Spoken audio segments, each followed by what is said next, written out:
Darting Viper is a pure Mills technique. It's the attack is a front two-hand choke with your back up against a wall or some type of object where you cannot step back or you cannot lean back. The only way to go is forward. Right? This technique actually works better when you do have a brace to work off of. But we're going to work it in the air right now just to give you an idea of all the mechanics that make this technique work. Lightning fast. I'm a 100% believer in this technique, just for the simple reason that I've seen so many techniques and other systems where they use big motion, big winding motion, big leverage type motion, especially when teaching the women to defend against this type of an attack, or that two-hand choke. The thing about the two-hand choke is it has the capability of death. I mean, that thumb pressure on your trachea, you know, if it's a big strong person and you're a little person, it could crush your trachea, right? Or do enough damage to where you're going to create bleeding process or something along those lines that's going to allow you to die. Not a good outcome. So with that said, the idea is to respond as quickly as possible and to cause as much pain and damage as possible on the very first move. The first move shouldn't be lift your hand up in the air and come down and clear that choke. And this is what I mean. As he chokes, that thumb pressure is there. If my reaction is to swing that hand over, that's a lot of time for things to happen. And if he's bigger and stronger, it's not going to work. I guarantee it, it's not going to work. He's going to jam you up against the wall. He's going to collapse his arms in. You don't have time to react. So with that said, what I want to do is I want to take that pressure off my throat as quickly as possible and at the same time damage him. Right? So what's going to happen is that hand is going to, no big circles, just going to snap up and anchor. Right? It's just going to come across. If I can make contact, great. And anchor it down. I want to squeeze that elbow right into my rib cage. As I'm doing that, three things are happening here at once. I'm dropping, I'm bending my knees, I'm collapsing, actually four things. I'm pinning, bending, right up the center.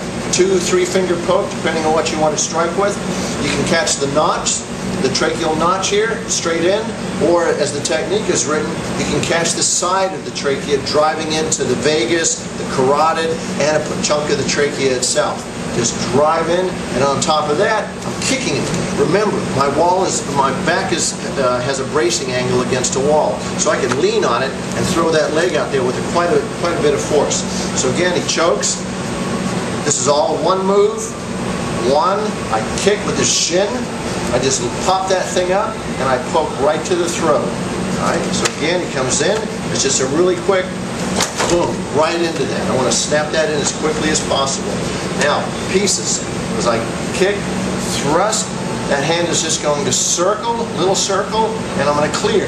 And as I clear, this is a short, snapping punch to the nose. All right. From there, I'm going to ricochet off my body, catch with the sword hand or forearm into the neck, crush the jaw as I glance off, drop down, start to move him back. Timing, face, up the circle, bring his chin up, hit the throat, and then from right there, hammer back down and cover out. Again, the vocabulary towards the end is just ancillary vocabulary to keep you working in the flow of things. Again, if the first strike doesn't work, Kempo always has a second, or third, fourth, fifth, whatever it takes to get the job done. So again, a little more flow this time. He comes in, he chokes, I drop, I pin, hit, drop, up the circle, hammer, come on out. Now, get a little bit of speed on it. Comes in. Okay. You can start to fly. Right. Again, make sure you play with your target. As I pop, let's turn this around just for a second. It's really hard to practice this on somebody, so what I have a tendency to do is I use these three fingers to jam him into his upper pec, so I can get the feel of that development there. So as he comes in, even if I just do that alone, boom, there's that little pop. That's going to start to get him to back off. And then as I roll, that snap, trigger off, as I get that hit. All right, that's the throat shot, so I can kind of play with power generation. and this is a glancing motion, right? I create a little bit of twist, and it's a figure 8 as I hit. Drop it. You can break a sternum on this, and then from there, up to the throat, and for the ribs, and step out. Darting Viper. Enjoy.